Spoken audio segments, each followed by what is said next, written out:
누가복음 19장 11절에서 27절까지 함께 봉독하시죠. 저희가 이 말씀을 듣고 있을 때에 비유를 더하여 말씀하시니 이는 자기가 예루살렘에 가까이 오셨고 저희는 하나님의 나라가 당장에 나타날 줄로 생각함이로라.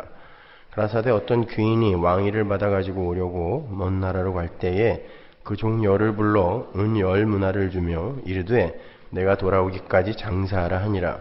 그런데 그 백성이 저를 미워하여 사자를 뒤로 보내어 가로되 우리는 이 사람이 우리의 왕됨을 원치 아니하노이다 하였더라. 귀인이 왕위를 받아가지고 돌아와서 은준 종들의 각각 어떻게 장사한 것을 알고자 하여 저희를 부르니 그 첫째가 나와 가로되 주여 주의 한 문화로 10문화를 남겼나이다. 주인이 이르되 잘하였도다 착한 종이여 내가 지극히 작은 것에 충성하였으니 10고을 권세를 차지하라 하고 그 둘째가 와서 가로되 주여 주의 한 문화로 5문화를 만들었나이다. 주인이 그에게도 이르되 너도 5고을을 차지하라 하고 또 한 사람이 와서 가로되 주여 보소서 주의 한 문화가 여기 있나이다. 내가 수건으로 싸두었었나이다. 이는 당신이 엄한 사람인 것을 내가 무서워함이라. 당신은 두지 않은 것을 취하고 심지 않은 것을 거두나이다. 주인이 이르되 악한 종아 내가 네 말로 너를 판단하노니 너는 내가 두지 않은 것을 취하고 심지 않은 것을 거두는 엄한 사람인 줄을 알았느냐? 그러면 어찌하여 내 은을 은행에 두지 아니하였느냐? 그리하였으면 내가 와서 그 별리까지 찾았으리라 하고 곁에 섰는 자들에게 이르되 그 한 문화를 빼앗아 10문화 있는 자에게 주라 하니 저희가 가로되 주여 저에게 이미 10문화가 있나이다. 주인이 가로되 내가 너희에게 말하노니 무릇 있는 자는 받겠고 없는 자는 그 있는 것도 빼앗기리라. 그리고 나의 왕됨을 원치 아니하던 저 원수들을 이리로 끌어다가 내 앞에서 죽이라 하였느니라. 아멘. 오늘은 여러분이 잘 아시는 문화의 비유와 달란트의 비유를 함께 공부하도록 하겠습니다. 이 비유들도 그렇게 만만한 그런 비유는 아니에요. 사실 오늘 이 두 비유를 확실하게 공부를 하려면 삭개오의 구원 이야기와 10처녀의 비유까지도 다 다루어야 돼요. 아니 어떤 면에 있어서는 누가복음의 전체 비유를 물 흐르듯 그렇게 짚어내려와야 오늘 우리가 공부할 그 두 비유를 좀 더 명확하게 이해를 할 수가 있습니다. 그런데 그러기 위해서는 또 많은 시간이 걸리기 때문에 제가 나머지 부분은 간단하게 짚어드리고 넘어갈 거예요. 그러니까 한번 잘 들어보세요. 지금 우리가 함께 읽은 문화의 비유는 마태복음 25장의 달란트의 비유와 아주 흡사한 내용과 구조를 가지고 있는 비유예요. 어떤 학자들은 이 문화의 비유와 달란트의 비유가 같은 비유인데 마태와 누가가 각기 다른 용도로 재구성하고 재조합한 것이라고 주장을 하기도 하고 어떤 학자들은 그 각각이 전혀 다른 곳에서 주어진 각기 다른 비유라고 주장을 하기도 합니다. 그러나 저는 그 두 비유가 하나의 비유이든 아님 각기 다른 곳에서 말씀을 하신 다른 비유이든 별 문제가 되지 않는다고 생각을 해요. 내용만 알면 되는 거니까. 앞뒤 문맥을 잘 살펴보면요. 그 두 비유는 모두 다 하나님의 나라, 천국에 관한 비유라는 것이 명백하게 밝혀집니다. 많은 분들이 이 문화와 달란트의 비유를 하나님께서 우리에게 나누어 주신 은사나 능력이나 달란트를 잘 사용해서 많은 열매를 맺어 하나님께 상급을 받자라는 것으로 오해를 하고 있어요. 왜냐하면 두 비유 모두 공히 이익을 남긴 종들이 칭찬을 받았거든요. 아마 이 중에도 이 두 비유를 그렇게 정리를 하고 계신 분들이 대부분일 거예요. 그죠? 그래서 제가 뒤집어 읽는 달란트와 문화의 비유라고 하는 거예요. 정반대 이야기입니다. 이건요. 자기의 은사와 능력과 물질을 10분 발휘하고 사용하여 열심히 주인이신 하나님을 기쁘게 해드리려고 안간힘을 쓰고 있는 그러한 사람들, 오늘 비유를 잘 들으시고 비유 해석을 잘 들으시고 자유를 좀 만끽하셨으면 좋겠어요. 여러분 거기에 나오는 달란트를 오늘날 우리가 쓰는 단어 탤런트와 혼동하시면 안 돼요. 당시에 그냥 달란트는 그냥 화폐 단위입니다. 탤런트 은사가 아니에요. 그런데도 그 달란트를 탤런트로 규정을 지어서 자신에게 주신 재능과 은사를 잘 활용해서 하나님이 기뻐하시는 열매를 맺자라고 어이없는 해석을 하고 있는 것입니다. 만일 그런 거라면 아직까지도 자기가 어떤 은사를 갖고 있는지 발견도 못한 사람은 어떻게 해요? 솔직히 여러분들 여러분에게 어떤 은사가 있는지 확실히 아세요? 몇 명 안 될걸요? 어떻게 하실 거예요, 그런 분들은? 그 은사를 써서 열매를 맺어야 된다면서요. 근데 자기가 어떤 은사를 갖고 있는지도 제대로 모르잖아요. 그리고 하나님을 위해서 쓸 힘이나 물질이나 은사가 전혀 없는 것처럼 보이는 거지 나사로 같은 사람들은 어떻게 해요? 평생 부자의 상에서 떨어지는 빵 부스러기만 먹다 간 그런 사람. 그런 사람들은 천국에서 전혀 상급을 기대할 수 없는 사람들인가요? 만일 이 두 비유가 그러한 내용을 담고 있는 거라면 이런 구절은 어떻게 해석을 해야 됩니까? 누가복음 17장 7절 보세요. 너희 중에 뉘게 밭을 갈거나 양을 치거나 하는 종이 있어 밭에서 돌아오면 저더러 곧 와 앉아서 먹으라 할 자가 있느냐? 도리어 저더러 내 먹을 것을 예비하고 띠를 띠고 나의 먹고 마시는 동안에 수종 들고 너는 그 후에 먹고 마시라 하지 않겠느냐? 명한 대로 하였다고 종에게 살해하겠느냐? 이와 같이 너희도 명령받은 것을 다 행한 후에 이르기를 우리는 무익한 종이라 우리의 하여야 할 일을 한 것뿐이라 할지니라. 이것도 종 이야기예요. 예수님이 하신 이야기입니다. 종은 주인이 시킨 일을 당연히 해야 하는 존재지 자기가 해놓은 일을 근거로 주인에게 사례를 받거나 상을 받는 존재가 아니라는 거예요. 그리고 상급이라는 개념을 한번 잘 생각해 보세요. 상이라는 게 뭡니까, 여러분? 상이라는 건 다른 이들보다 더 나은 환경, 더 나은 소유, 더 나은 평가, 더 풍성한 잉여를 얻어내어서 비교 상대적 우위를 누리고 즐기는 것을 그 내용으로 하고 있는 게 상이에요. 그게 상이잖아요. 그게 아니면 뭐하러 상을 받아요? 상을 왜 원합니까? 다른 사람들과 비교하여 상대적인 우위를 즐기고 누리기 위해 상을 요구하는 거란 말입니다. 만일 천국에도 그러한 상급의 개념이 여전히 있다면 거기가 정말 여전히 거기가 천국이 될 수 있을까요? 천국이라는 곳은 그곳을 사는 모든 백성들이 각자 절대 만족과 절대 행복 속에서 사는 곳이에요. 그런데 우열과 비교와 차이, 격차가 있는 곳에 절대 만족이라는 것과 절대 행복이라는 것이 공존할 수 있어요? 격차와 차이와 우열이 있는데 절대 만족과 절대 행복이라는 것이 그곳에 있을 수 있을까요? 그 자체로 모순 아닙니까? 우열이 있고 격차가 있는 곳에 어떻게 절대 만족과 절대 행복이 가능해요? 천국이 그렇게 누구나 다 절대 만족과 절대 행복에 거하는 곳이라면 거기에서 상이라는 게 무슨 의미가 있냔 말이에요. 모두가 다 절대 만족, 절대 행복에 거하고 있는데 거기서 상이라는 게 무슨 의미가 있냔 말이에요. 그러한 상급의 개념은 아직도 기복주의와 인본주의와 물질주의와 성공주의에서 벗어나지 못한 우매한 신학자들이 내놓은 쓰레기 같은 교리인 거예요. 그런 건 없습니다, 여러분. 열심히 충성하고 봉사하고 선행을 쌓아서 하나님을 기쁘게 하여 다른 사람보다 더 큰 상을 받자? 이게 바로 개혁주의의 한계예요.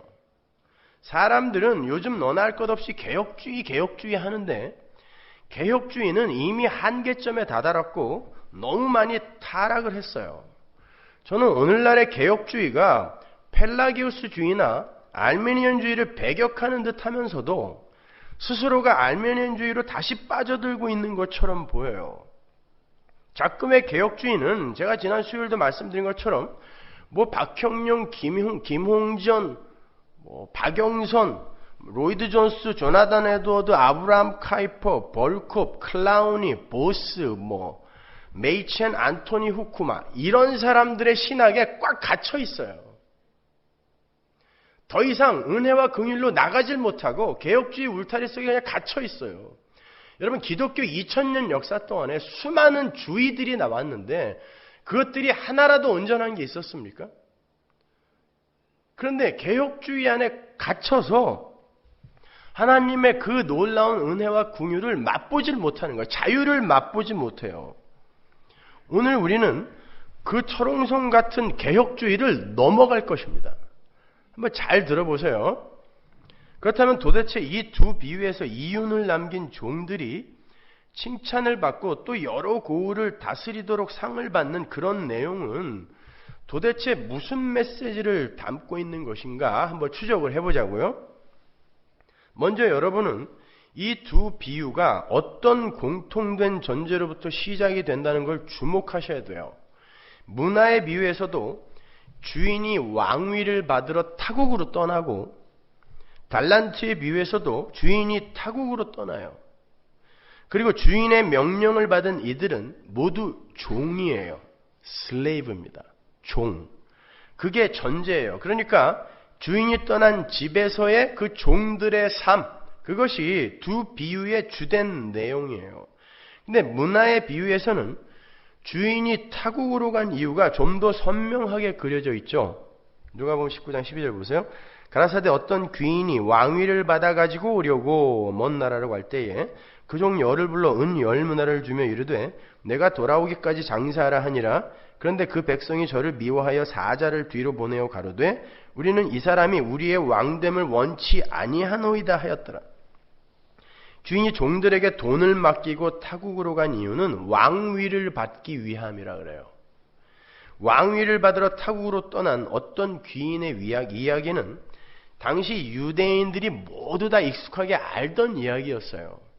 당시는 로마의 식민지 시대였기 때문에 그 유대의 분봉왕이 세워지거나 추천이 되어지면 반드시 로마의 승인을 받아야 됐어요. 여러분이 아시다시피 예수님이 태어날 당시의 왕은 헤롯 대왕이었습니다. 헤롯 대왕의 아버지는 에돔 사람이에요. 그는 에돔 사람입니다. 그러니까 이스라엘이 막았겠죠. 3년 동안 이 헤롯 대왕이 예루살렘에 대하여 전쟁을 일으켜갖고 겨우 왕이 됐어요. 그 후로 37년간 잘 다스리다가 죽으면서 그 팔레스타인 땅을 세 아들에게 나눠줍니다. 헤롯 아켈라오, 헤롯 안티파스, 예수님에게 여우라고 욕을 들었던 사람이죠. 세례요한 죽였던 사람. 그리고 갈릴리 지방 헤롯 빌립. 그리고 왕위의 칭호를 헤롯 아켈라오에게 넘겨주고 가요. 근데 그거는 헤롯 대왕의 유지였을 뿐이지 로마의 승인을 받지 않으면 말짱 헛거예요. 그래서 헤롯 아켈라오가 진짜로 로마로 떠납니다. 왕위를 받으러. 근데 헤롯 아켈라오의 엄마는 사마리아 여인이에요. 아버지는 에돔 사람. 유대인들이 그걸 받아들이겠습니까? 몰래 대표단을 파견을 해서 편지를 갖고 로마로 갔어요. 이 사람은 우리의 왕이 돼서는 안 된다고. 근데 로마가 승인을 해줘 버렸어요. 그러니까 그 왕이 아켈라오가 돌아와서 자기를 반대했던 사람들을 다 죽여버렸습니다. 그 이야기를 예수님이 자기의 이야기에 투영을 시켜서 지금 비유로 이야기하고 계시는 거예요. 그러니까 그 이야기를 듣고 있는 유대인들은 그 이야기가 무슨 이야기인지 정확히 알았단 말입니다. 예수님은 지금 아켈라오의 이야기에 자기 이야기를 오버랩시키고 계세요. 주님은 유대인들이 그렇게도 싫어했던 아켈라오, 그의 왕위를 그토록 반대했던 유대인들의 마음이 당신에게로 그대로 투영이 되어 나타날 것임을 미리 내다보고 계시는 거예요. 물론 유대인들이 아켈라오를 왕으로 인정하고 싶지 않아 하고 그를 미워했던 것과 예수님을 왕 삼으려 하지 않고 그분을 미워했던 것은 질적으로 다른 이야기예요. 그러나 결론적으로 그들은 예수님을 아켈라오보다 더 미워했어요. 십자가에 달아 죽여버렸다니까요. 너무 미워서. 그분의 왕되심을 반대했을 뿐만 아니라 한껏 조롱하기까지 했어요. 내려와봐. 네가 왕이라며 내려와봐. 심지어 홍포를 입혀놓고 따귀를 때리면서 왕이여 어떤 손으로 네가 맞았는지 너 알 수 있어? 이렇게 조롱까지 했단 말입니다. 아켈라오보다 더 심한 모욕을 당했죠. 더 심한 미움을 당했어요. 그들이 왜 그렇게 예수님을 미워하게 되었습니까? 여러분 아시다시피 이 문화의 비유 바로 다음이 예수님의 예루살렘 입성이에요. 예수님이 예루살렘에 입성하실 때 예수님은 왕 대접을 받았습니다. 호산나 호산나, 왕이여 우리를 구원하소서가 호산나예요. 호시에나, 우리를 구원하소서 왕이여. 그런데 왜 그렇게 미움을 받게 되었어요? 아켈라오보다 왜 그렇게 더 미움을 받게 되었어요? 그들은 이제 예수님이 예루살렘으로 입성만 하면 풍랑도 잠잠케 하며 죽은 자도 살려내며 보잘것없는 식량으로 수만 명을 먹여 살리는 그 기적 같은 능력으로 화려한 다윗 왕국을 재건할 거라고 믿었어요. 그래서 그들은 예수님의 예루살렘 입성을 그렇게 환호 속에서 반겼던 것입니다. 하나님 나라에 대한 오해죠, 그게. 오해. 근데 오늘날도 똑같은 오해들을 하고 있다니까요. 그 오해가 주님이 이 비유들을 말씀하신 이유예요. 이 비유를 왜 하셨다 그래요? 그들이 이제 곧 하나님 나라가 올 것으로 착각했기 때문에 예수님이 이의 비유를 말씀하시다가 시작이잖아요. 그 하나님 나라에 대한 오해에 대한 설명이 바로 이 비유의 내용이란 말입니다. 그들은 그렇게 민속 메시아, 예수의 능력이 다윗 왕국을 회복할 것으로 기대하고 있었는데 예수님은 기대와는 달리 자꾸 자기가 순환을 받고 죽어야 그 나라가 서게 된다라고 말씀을 하시는 거예요. 그리고 실제로 그로부터 일주일 안에 그분은 십자가를 지고 죽어버리세요. 이 비유를 말씀하시고 일주일 안에 죽어버리세요. 그런 나약한 모습은 유대인들이 수천 년 동안 기다리고 고대했던 그런 메시아도 아니었고 그들이 기대했던 민속 메시아의 이스라엘 재건 방법이 아니었어요. 그러나 예수님은 계속해서 단호하게 당신의 강함을 비우시고 약함으로 당신의 나라를 세우시겠다고 말씀을 하셨고 그걸 시행에 옮겨버리셨어요. 그래서 그들이 주님을 미워하게 된 거예요. 강력한 민속 메시아를 기다려왔던 힘의 원리 속에 물들어 있는 그들이 십자가에서 죽어버린 그런 나약한 왕을 왕으로 환영할 리가 없죠. 그래서 아켈라오보다 더 미워한 거예요. 이렇게 힘의 원리가 지배하는 이 세상 속 아담의 군상들은 그들 앞에 약함이 발각이 되면 그 약함을 향해 폭력을 휘두르는 속성이 있습니다. 그게 마귀적 속성이에요. 십자가가 바로 그걸 들춰내버린 거예요. 니들이 마귀다라는 걸 들춰내버리는 거예요. 그들이 바로 하나님의 심판의 대상인 아담들인 것입니다. 스스로 하나님처럼 되어버린 아담들인 거예요. 그들에게는 약함이 곧 죄요. 약함이 곧 악이에요. 어떤 흑인 교회에 가보면 가난은 저주다, 가난은 죄다 이렇게 교회 간판으로 붙여놓은 데 있죠. 그놈들이 마귀입니다. 여러분 그게 교회라고 생각하세요? 그게 마귀라니까요. 그들은 힘의 원리 속에 사는 그들은 약함을 용납할 수 없어요. 그들은 반드시 속가내져서 심판을 받아야 돼요. 왜냐하면 그들이 바로 자신들을 우상으로 삼아 살고 있는 하나님의 대적들이기 때문입니다. 하나님은 이 세상에서 반드시 그들을 낱낱이 구별해내어 심판을 하셔야 돼요. 그런데 예수님이 강력한 능력을 발휘하실 때에는 그들 모두가 예수님의 편인 듯 행동을 한단 말입니다. 강한 힘을 발휘할 때는 예수님 자체가 강함이기 때문에 전부가 가짜들까지 마귀들까지 예수님의 편에 선다니까요. 그들이 좋아하는 게 힘이고 강함이니까. 그러나 예수님은 반드시 그들을 걸러내야 되잖아요. 그래서 예수님은 약함과 비움과 당함과 섬김의 모습으로 세상과 당신의 백성들을 둘로 분류해내시는 거예요. 이 역사와 인생은 바로 마귀와 하나님의 백성들의 분류 작업인 거예요. 분류 작업의 과정인 거예요. 그게 십자가였단 말입니다. 그렇게 하나님 나라의 삶의 원리는 세상의 폭력성을 폭로시키는 힘과 효력이 있어요. 그러나 그게 진짜 힘이며 그게 하나님 나라 임금의 본질이고 속성인 거예요. 약할 때 강함이 되는 원리, 그게 바로 하나님 나라의 삶의 원리인 겁니다. 예수님은 그렇게 당신의 순환과 십자가에 의해서 하나님 나라를 성취해냈어요. 그리고 그분은 당신의 왕되심을 분명하게 드러내셨습니다. 내가 왕이다. 내가 이렇게 십자가에서 맞아 죽었지만 그게 진짜 힘이고, 그게 하나님 나라의 힘이란 사랑과 은혜와 긍휼이 하나님 나라의 힘이기 때문에 내가 바로 그 힘을 발휘한 것이고, 그 힘을 발휘할 수 있는 이가 바로 왕이다라는 걸 보여준 거예요. 그게 십자가란 말입니다.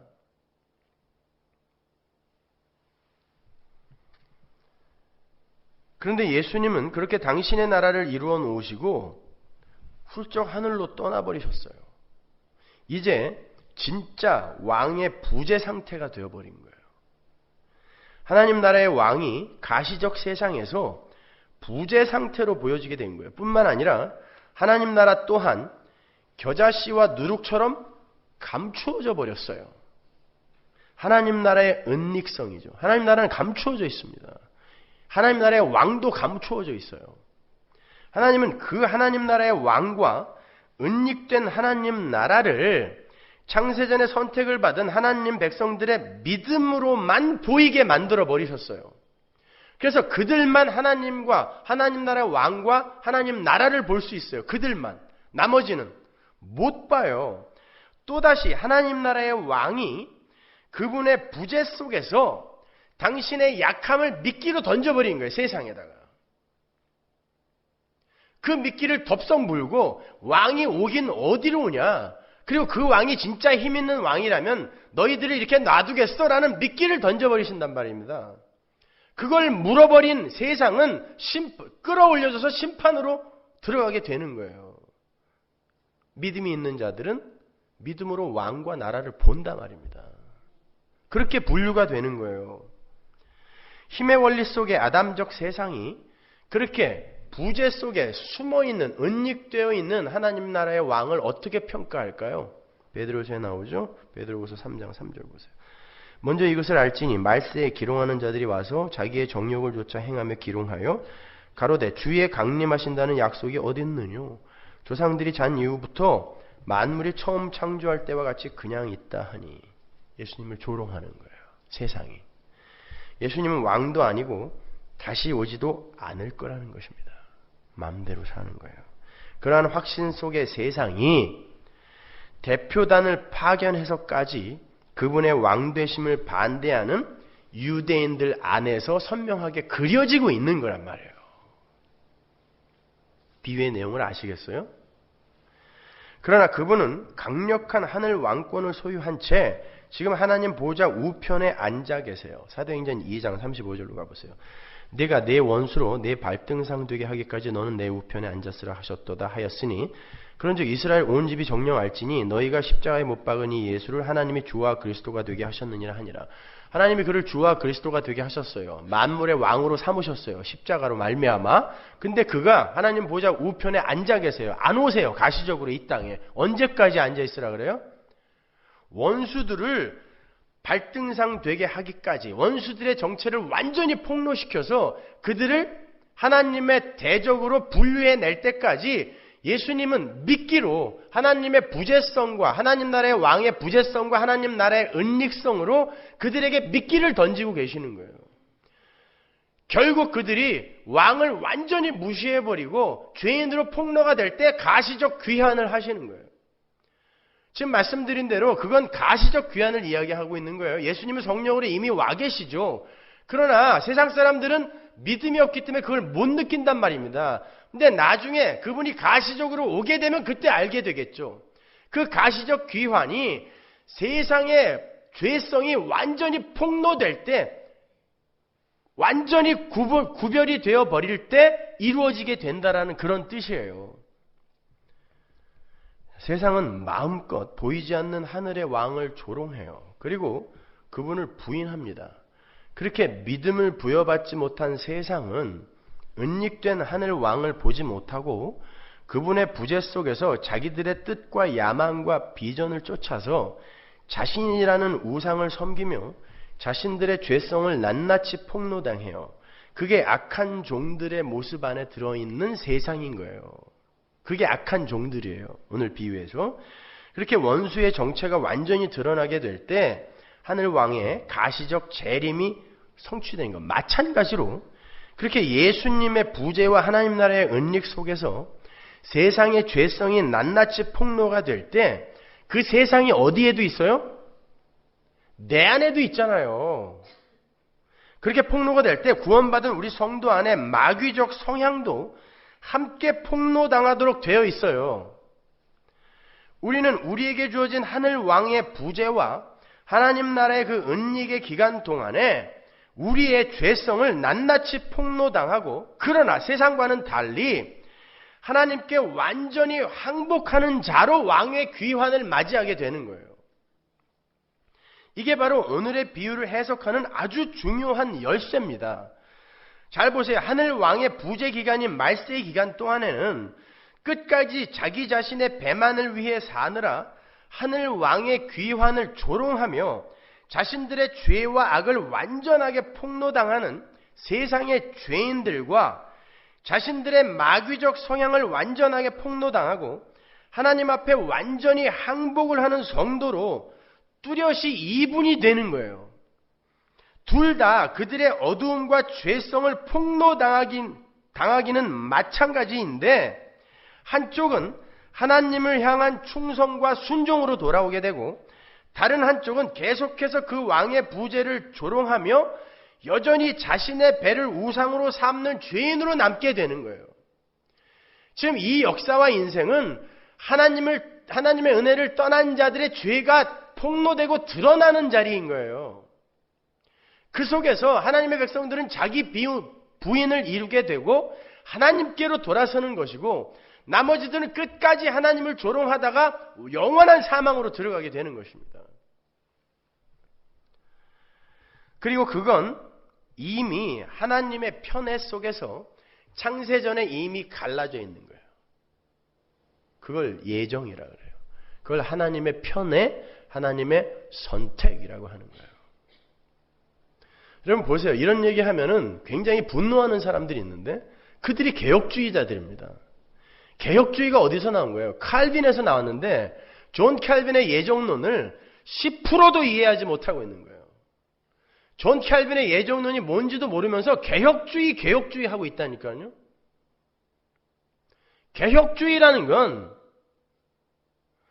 다시 리폼, 원래의 폼으로 돌아가자, 성경으로 돌아가자는 것이지 누구의 교리에 갇히자는 이야기가 아니란 말입니다. 열처녀의 비유가 바로 그 이야기인 거예요. 열처녀의 비유는 기름을 준비한 자와 준비하지 않은 자의 성실성과 열심에 관한 이야기가 아니에요. 혹자는 그 이름을 성령이라고도 하고 그 기름을 성령이라고도 하고 믿음이라고도 합니다만, 만일 그렇다면 나중에 어리석은 처녀들이 기름을 사러 갔다가 와서 문을 두드리는 장면은 어떻게 설명할 거예요? 어리석은 처녀들이 나중에 신랑이 와서 문을 닫자 기름을 사러 가서 사가지고 왔단 말입니다. 그게 살 수 있는 거예요? 근데도 그냥 자기들이 편한 대로만 생각해서 그게 성령이고 믿음이고 성령 충만한 삶을 산 사람은 깨어있는 거고 그게 하나님, 그게 신랑을 준비한 거고 이렇게 생각해 버린단 말입니다. 그 열처녀의 비유는 이미 결정이 나 있는 슬기로운 처녀와 어리석은 처녀, 충성된 종과 악한 종이 그들의 정체가 완전히 드러나게 됐을 때 신랑이, 하늘왕이 갑자기 들이닥쳐서 자기가 선택한 이들만 문 안으로 끌어들이는 예정의 이야기를 하고 있는 거예요. 슬기로운 처녀들이나 어리석은 처녀들이 전부 자고 있었습니다. 아세요? 슬기로운 처녀들은 깨있지 않았다니까요. 10명이 다 자고 있었어요. 그러니까 절대 슬기로운 처녀들이 깨어 있었기 때문에 혼인집으로 들어간 게 아니에요. 두 무리가 다 자고 있었는데 어떤 무리들만 혼인집으로 들어가게 되었다라는 건 어떤 무리에게는 긍휼이 부어졌다라는 것이고 어떤 무리에게는 신랑의 긍휼이 부어지지 않았다라는 말인 거예요. 그래서 거기에서 10명이 다 잤다라는 말이 전제되어 있는 것입니다. 그건 하나님의 은혜와 긍휼, 그 은혜의 복음의 이야기를 하고 있는 거라니까요.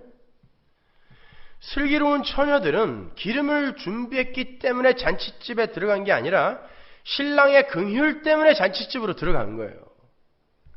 그런데 그 비유의 결론은 그런즉 깨어있으라죠.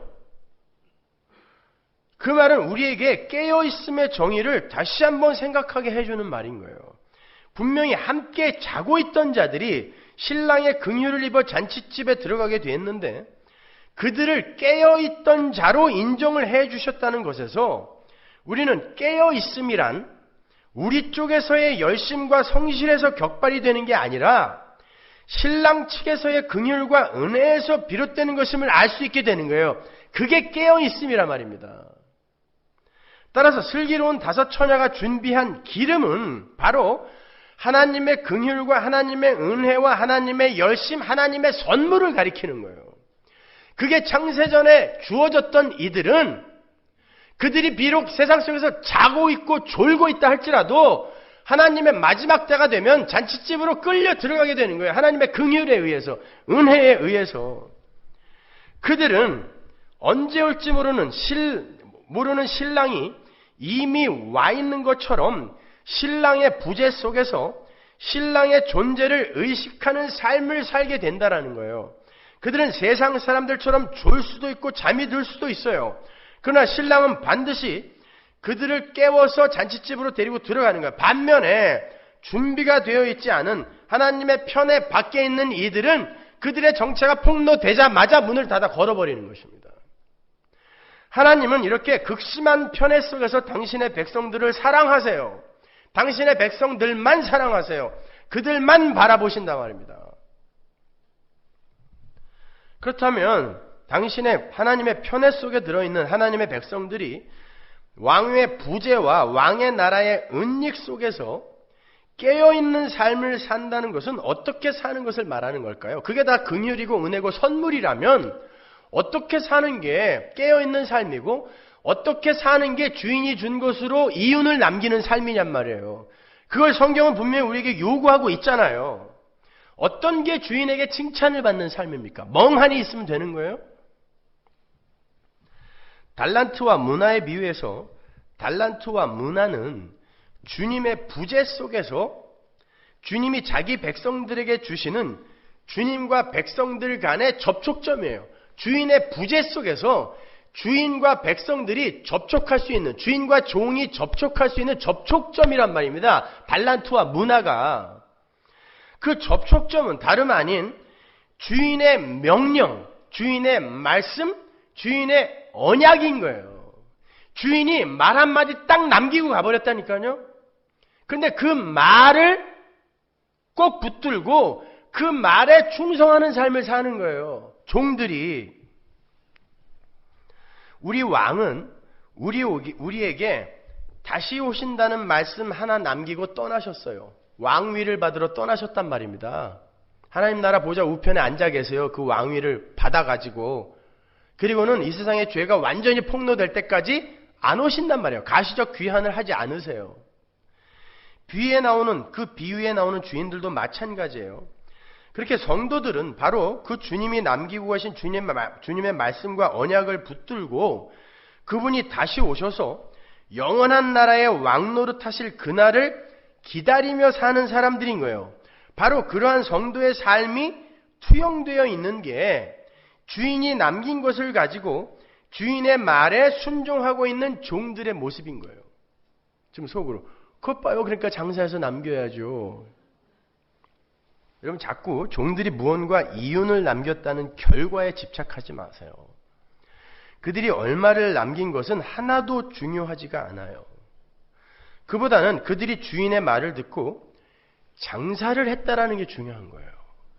장사를 했다라는 게. 누가복음 19장 13절 보세요. 그 종 열을 불러 은 10무다를 주며 이르되 내가 돌아오기까지 장사하라 하니라. 마태복음 25장 16절 다섯 달란트 받은 자는 바로 가서 그것으로 장사하여 또 다섯 달란트를 남기고. 장사라는 건 손해를 볼 수도 있고 이윤을 남길 수도 있는 거예요. 이윤만 남길 수 있는 장사는 없어요. 그럼 다 그 장사하게요? 장사는 항상 양면성을 갖고 있는 거예요. 손해를 볼 수도 있고 이윤을 남길 수도 있어요. 어떤 장사가 이윤을 남기고 어떤 장사가 손해를 본다는 것을 미루어 추측할 수 있는 사람은 하나도 없습니다. 그런데 종들이 겁도 없이 주인의 돈으로, 지 돈도 아닌데 주인의 돈으로 장사를 하고 있단 말입니다. 그건 손해를 감수하고 있는 거예요. 손해를 보아도 주인이 나를 나무라지 않을 것이다라는 주인의 인격에 대한 신뢰가 들어가 있는 것입니다. 거기에. 그게 중요한 거예요. 진정으로 충성된 종은 주인의 인격을 믿는 사람을 말해요. 그들만 장사를 할 수 있어요.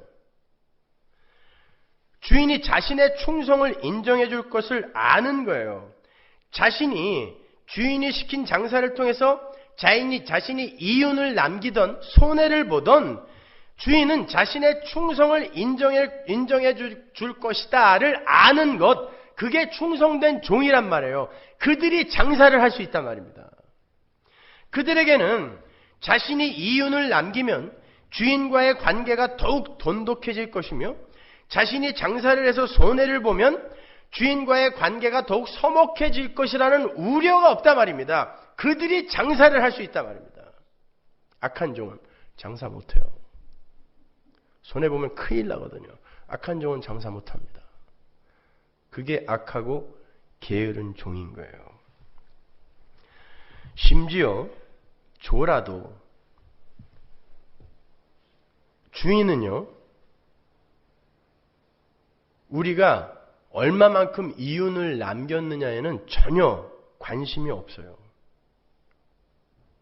그럼에도 불구하고 그렇게 주인을 엄한 사람으로 생각하고 그분의 비유를 맞추려고 하는 것이 율법주의예요.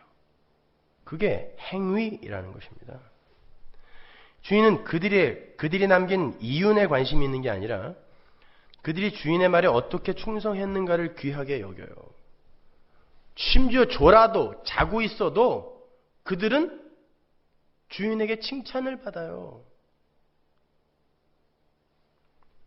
나무라지 않는단 말입니다. 주인에게 중요한 건 그 종들이 주인이 남기고 간 그 말씀을 붙들었느냐 아니냐에 있는 거예요. 그래서 5달란트를 남긴 종이나 2달란트를 남긴 종이 동일한 칭찬을 받는 거예요. 만약에 성과급에 따른 칭찬과 상급이 주어진다면 5달란트 받은 사람이 더 큰 칭찬과 상을 받았어야죠. 그냥 똑같이 칭찬하신다니까요. 거기에 대한 분명한 예가 포도원 품꾼의 비유예요. 제3시, 9시에 온 놈이나 11시, 저녁 5시거든요. 5시에 온 놈이나 똑같이 한 데나리온 받아요. 따지죠. 왜 난 아침에 왔는데 똑같이 한 데나리온밖에 안 줘요? 예수님이 혼내십니다. 웬 불평이 그렇게 많아?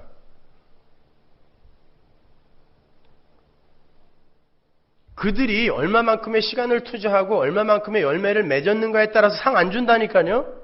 그냥 한 데나리온씩이에요. 영생. 그게 상급인 것입니다. 따라서 그러한 충성된 종들에게는 1등 종과 2등 종의 구분이 아무런 의미가 없어요. 내가 뭘 많이 하면 1등 종이 되어서 상급을 많이 받고 조금 덜하면 2등 종이 되어서 상급을 덜 받게 될 것이다라는 조바심이 없단 말입니다. 그래서 그들은 행위의 경쟁을 하지 않아요. 그리고 어차피 자신이 손해를 보던 이윤을 남기던 모든 소유와 노동 가치 또한 주인의 것으로 환원이 될 것을 그 종들은 알아요.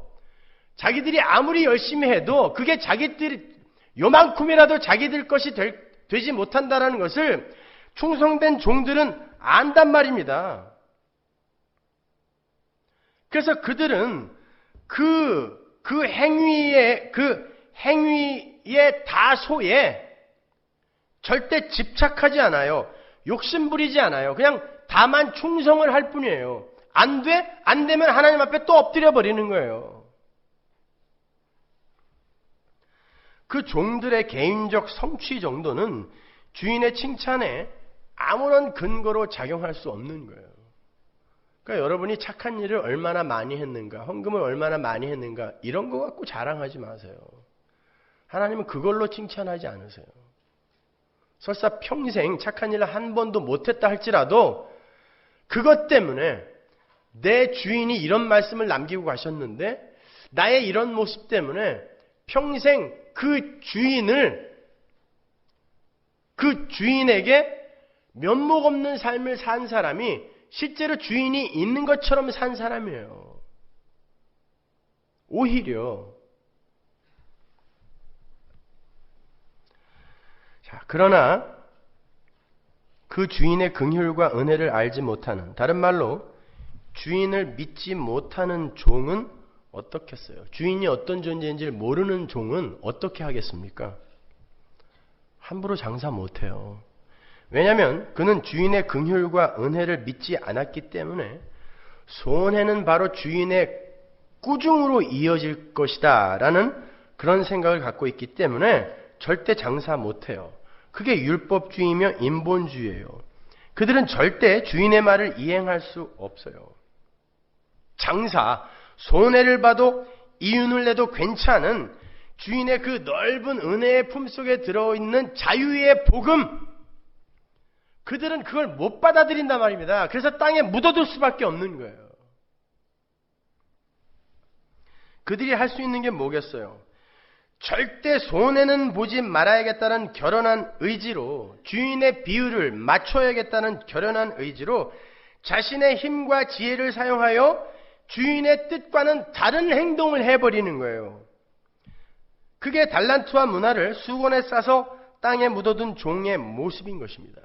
주인이 장사를 하라고 했으면 주인의 인격을 믿고 손해를 보던 이윤을 남기던 장사를 해야 되는데, 주인에게 손해를 입히면 자신에게 돌아올 상급이 적어질까봐, 혹시 자기가 버려짐을 당할까봐 자신의 지혜를 사용하여 다른 방법을 강구해버리는 거예요. 장사를 하라고 하는데 자기의 지혜로 묻어버리는 것입니다. 그 이야기 하는 거예요. 우리에게 준 재능이나 은사를 마음껏 발휘 안 하고 묻어두면은 하나님이 나무라실 것이다. 그 얘기 아니란 말입니다. 왜 이렇게 유치해서요 도대체. 그게 바리새인들의 율법 지킴이었잖아요. 하나님의 비유를 마치기 위해서 달란트와 문화를 수건에 싸서 묻어버린 것입니다. 여러분이 이 두 비유를 읽으시면서 절대 간과해서는 안 될 내용이 있어요. 마태복음 25장 27절 보세요. 그러면 내가 마땅히 내 돈을 취리하는 자들에게나 두었다가 나로 돌아와서 내 본전과 별리를 받게 할 것이니라 하고, 누가복음 19장 23절 그러면 어찌하여 내 은을 은행에 두지 아니하였느냐, 그리하였으면 내가 와서 그 별리까지 찾았으리라 하고. 잘 보세요. 이 내용은 주인이 돈에 환장한 사람이라는 그런 내용이 아니에요.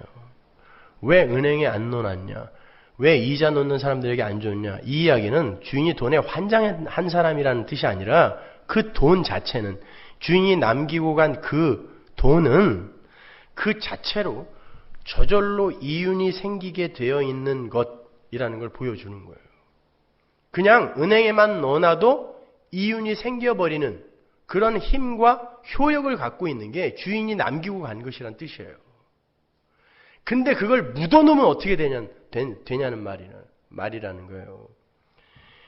주인이, 그러니까 그 돈은 땅에 묻어두지만 않으면 자연스럽게 이윤이 붙게 되는 힘이 있단 말입니다. 그런데 악한 종들은 그 돈을 율법과 행위라는 땅에 묻어버리는 거예요.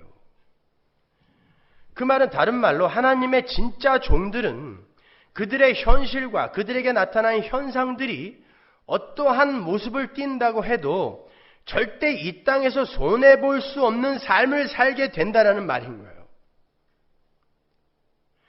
하나님의 선택에 의해 하나님의 편애를 받은 진짜 하나님의 충성된 종들은 그 어떤 장사를 해도 절대 손해를 안 본단 말이에요. 왜? 모든 것이 합력하여 선을 이루기 때문에.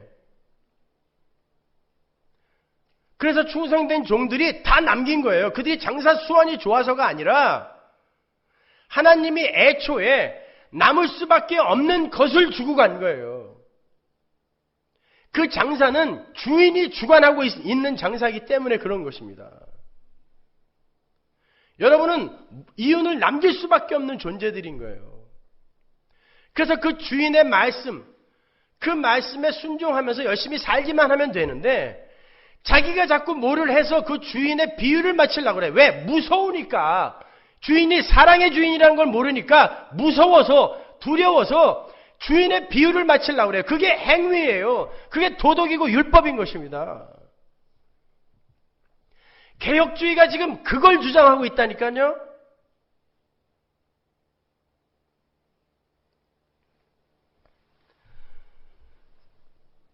주인에 대한 믿음이 없는 자들은 그 자유와 은혜의 복음 속에 들어있는 주인의 진짜 참 모습을 알지 못하고 자기들의 지혜로 주인을 기쁘게 해드리려 하고 있어요. 여러분, 율법주의나 인본주의에 빠져있는 사람들은 굉장한 종교적 열심을 가진 사람들처럼 보이죠. 야, 세상을 개혁하자, 가난한 이들을 돕자, 교회가 이래서야 되겠어? 굉장히 훌륭한 것 같지 않아요? 그 저변에 어떤 마음이 있는지 아십니까? 하나님에 대한 두려움이에요. 그거 안 하면 주인이 꾸중할 것 같은 그런 오해에서 절대 주인에게 손해를 끼치지 않아야겠다는 어리석은 충정과 열심을 부리는 거예요. 거기에는 주인에 대한 사랑과 신뢰가 없어요. 그게 바로 악한 종들의 모습에서 잘 나타나고 있는 것입니다. 마태복음 25장 24절 보세요. 한 달란트 받았던 자도 와서 가로되 주여 당신은 굳은 사람이라 심지 않은 데서 거두고 해치지 않은 데서 모으는 줄을 내가 알았으므로 두려워하여 나가서 당신의 달란트를 땅에 감추어 두었었나이다. 보소서 당신의 것을 받으셨나이다. 본문 20절. 또 한 사람이 와서 가로되 주여 보소서 주의 한 문화가 여기 있나이다. 내가 수건으로 싸두었었나이다. 이는 당신이 엄한 사람인 것을 내가 무서워함이라. 당신은 두지 않은 것을 취하고 심지 않은 것을 거두나이다. 잘 보세요.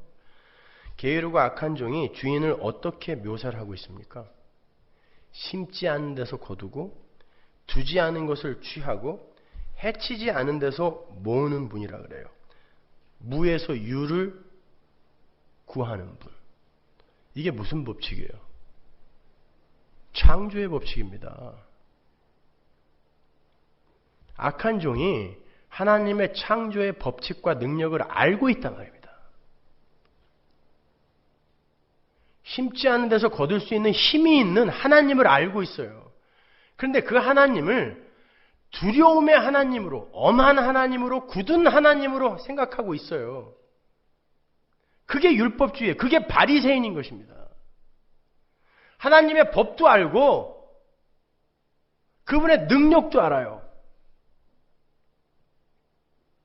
그런데 그분이 나에게 사랑의 하나님이요 은혜의 하나님이 아니에요. 그렇기 때문에 내가 반드시 그 주인의 비유를 맞춰야 돼요. 그게 하나님을 죽도록 섬긴다고 했던 유대주의인 거예요. 여러분, 그러한 자들에게는 자유가 없어요.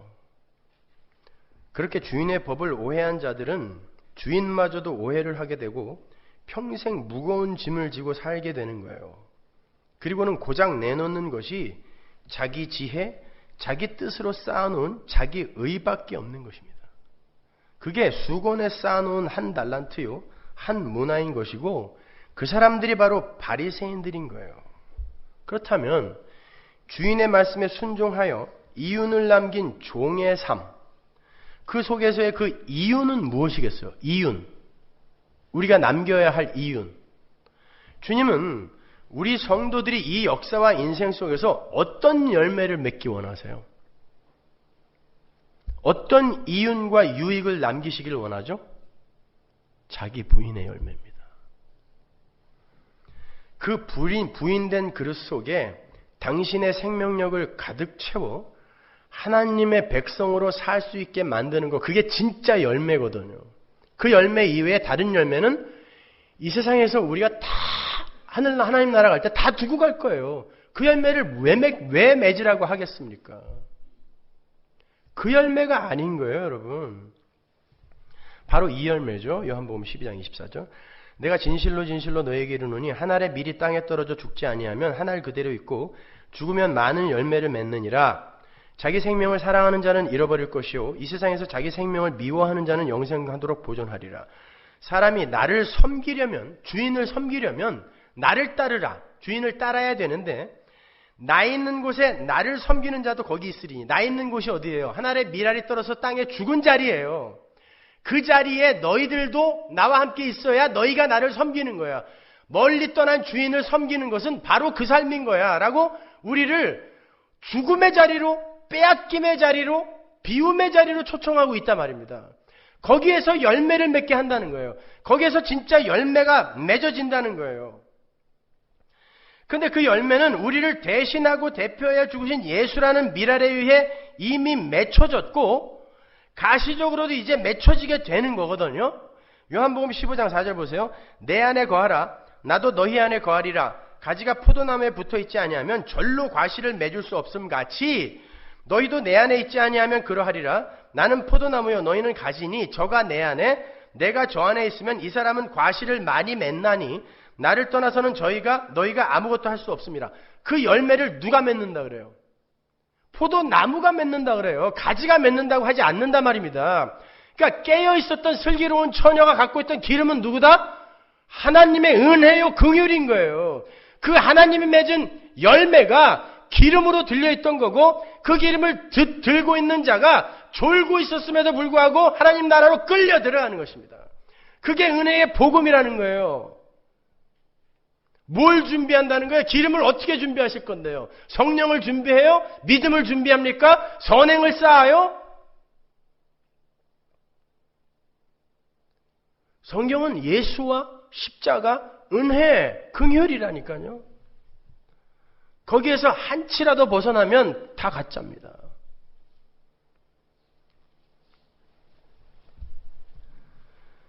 여러분, 그래서 충성된 종들의 장사는 늘 수지 맞는 장사일 수밖에 없는 거예요. 왜? 주인이 열매를 맺거든요. 주인이 장사를 하시거든요. 겉으로는 손해보는 것처럼 보일 수도 있어요. 겉으로는 망한 것처럼 보일 수도 있어요. 겉으로는 조는 것처럼 보일 수 있고 겉으로는 잠을 자는 것처럼 보일 수도 있어요. 그러나 우리 주인은 그 속에서 반드시 자신의 이윤을 챙겨가시는 분이란 말입니다. 그게 하나님이에요. 합력하여 선을 이뤄내시는 하나님. 우리는 그러한 능력의 주님, 은혜의 주님, 사랑의 주님, 긍휼의 주님을 신뢰하면서 계속해서 자신을 부인당하면 돼요.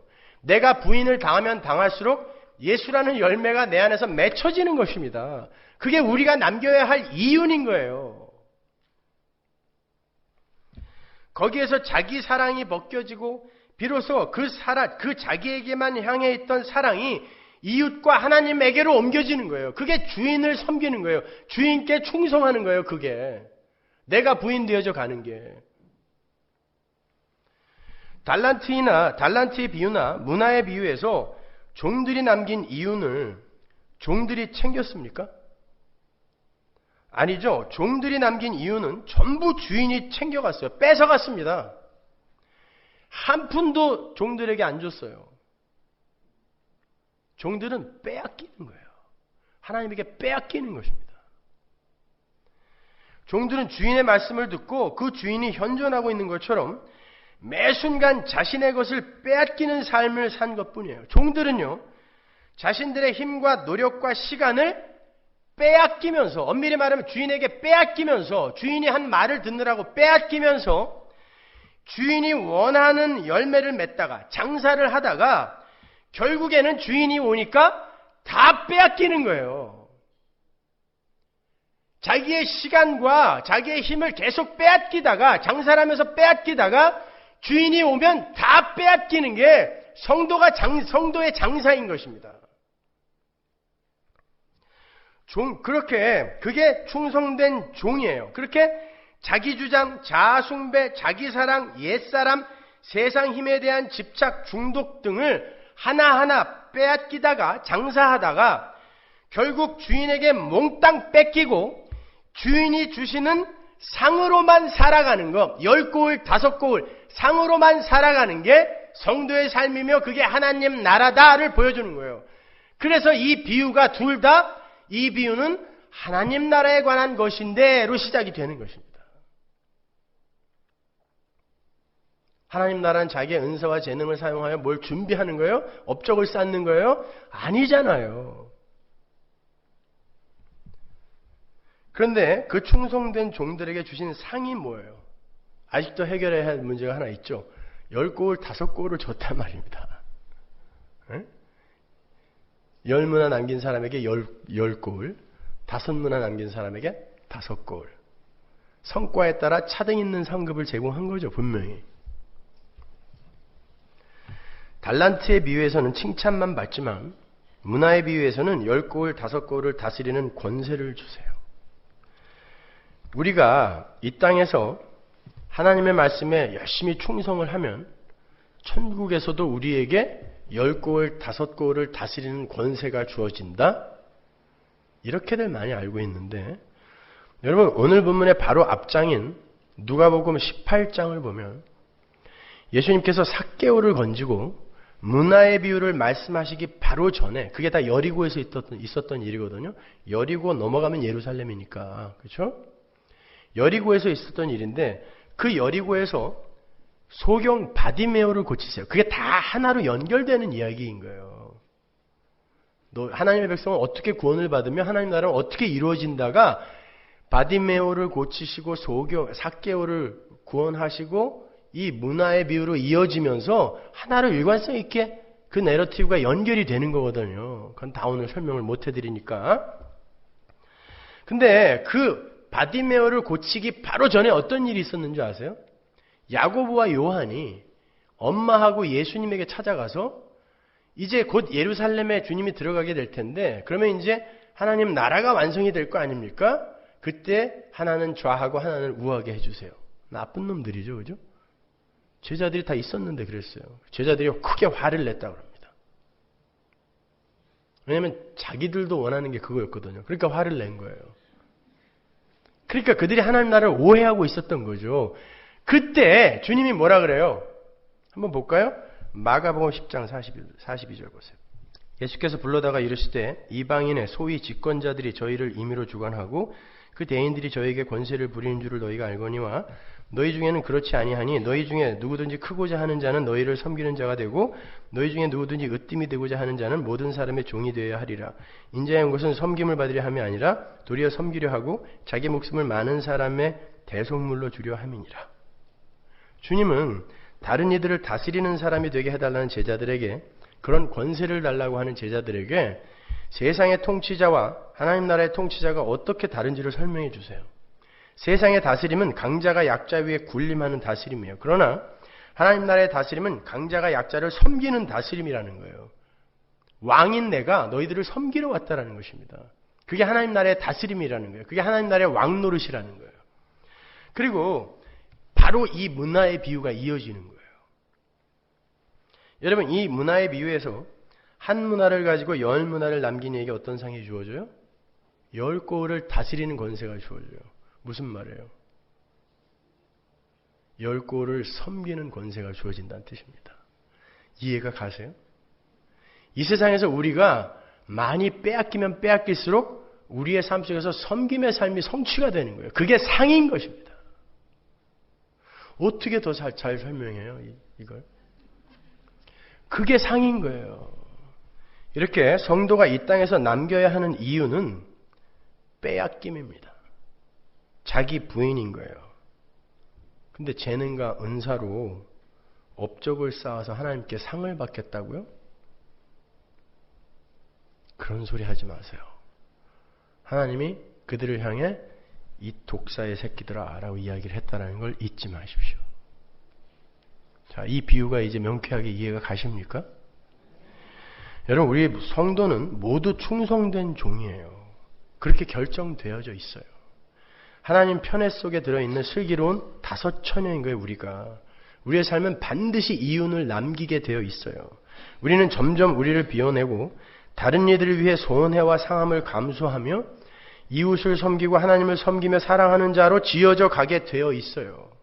주인이 장사를 하시거든요. 포도나무가 스스로 우리 가지에게서 열매를 맺고 계시거든요. 그건 우리의 선택이나 우리의 열심에 의해 성취되는 게 아니에요. 주인과 종의 관계가 종의 선택에 의해서 주인이 결정되는 게 아니듯이 우리는 주인에 의해 선택되고 주인의 말과 언약에 끌려갈 수 있는 능력까지 받은 사람들인 거예요. 그게 종입니다. 그게 아닌 이들은 지들이 하나님인 거예요. 지들이 신인 거예요. 지들이 주인인 거예요. 하나님이 종인 거죠. 어줍지 않게 여러분의 종교행위나 선행 등으로 아버지의 비위를 맞추려는 시도를 하시기 전에 그 주인의 사랑과 긍휼과 은혜 앞에 자신을 먼저 던지세요. 은혜의 복음 안으로 자신을 먼저 던지세요. 매 순간 자신의 연약함과 부족함을 고백하시면서 내 안에 이미 살아 역사하고 계신 우리의 주인에게 도움을 구하세요. 그게 멀리 떠난 왕을 내 곁에 두고 사는 충성된 종의 삶인 것입니다. 그때 우리의 주인은 우리의 마음을 빼앗고 있는 이 세상 다른 것들을 하나하나 늑탈해 가세요. 탈취해 가실 것이에요. 그리고 결국에는 모두 빼앗아 버리고 진짜 섬김의 삶, 진짜 비움의 삶, 진짜 낮아짐의 삶인 십자가의 삶을 살게 만드시고야 마는 거예요. 그게 5곡을 10곡을 다스리는 권세예요. 그게 있는 자예요. 두 비유의 말미에 공히 예수가 있는 자. 있는 자는 더욱 풍성히 받는다 그러죠. 있는 자가 뭐예요? 예수가 있는 자. 예수의 은혜가 있는 자. 그의 긍휼을 받은 자. 그들은 더욱더 풍성히 받는데요. 자기의 현실과 상황 속에서 하나님도 없는 자처럼 사는 이들. 그들은 없는 자예요. 그들은 아무리 율법과 도덕과 윤리와 선행 등의 업적을 내놓아도 다 빼앗겨요. 아무 소용이 없어요. 하나님 앞에서 그건. 그러나 있는 자, 하나님의 은혜가 그들의 삶 속에 있는 자는 더욱더 풍성히 받게 돼요. 왜? 하나님이 계속 비워가시거든요. 그리고 비워진 자리에 하나님의 생명을 계속 채우시거든요. 있는 자는 더 받아요. 있는 자라고 해서 내가 뭘 있게 만든 거 아니란 말입니다. 하나님의 은혜를 받아 예수가 있는 자, 그들은 이윤을 남길 수밖에 없어요. 더욱더 풍성해지는 거예요. 없는 자는 아무리 열심히 도덕적 윤리적 행위를 쏟아 놓아도 그걸 있는 자에게 빼앗기는 거예요. 걔네들은 마귀거든요. 우리가 지금 이 세상에서 하나님 앞에 내어놓을 수 있는 충성은요, 지극히 작아 보일 거예요. 여러분 어떠세요? 여러분의 삶 속에 진짜 그렇게 하나님에 대한 충성이 많이 나와요? 너무 미미하죠? 너무 작죠? 그러나 있긴 있어요. 그러나 그 지극히 작은 충성을 내게서 끌어내신 하나님이 온전한 충성을 끌어낼 것이다라는 믿음, 그 믿음으로 여러분은 그 작은 충성에 계속 매진하시면 돼요. 그래서 지극히 작은 것에 충성한 자는 큰 것에 충성할 수 있다라고 하는 거예요. 하나님이 만드실 거거든요. 그래서 지난주에 불의한 청지기의 비유에서도 지극히 작은 자, 남의 것, 이런 것들이 등장하는 거고 오늘도 똑같이 그게 등장하는 것입니다. 지금 우리의 모습은 너무 지극히 작은 것 같아요. 그리고 내 것도 없는 것 같아. 하나님에 의해서 끌려가고 있으니까. 그러나 그게 이제 내 것이 되는 날이 온단 말입니다. 나를 하나님이 완전히 비워내고 하나님 것으로 채울 때 이제 그게 내가 돼요. 연합이 되니까. 하나님과 내가. 그게 있는 자는 더 많이 받게 되고 없는 자는 빼앗기게 된다는 이야기예요. 그리고 지극히 작은 것에 충성하는 자는 큰 것으로 받게 된다는 것입니다.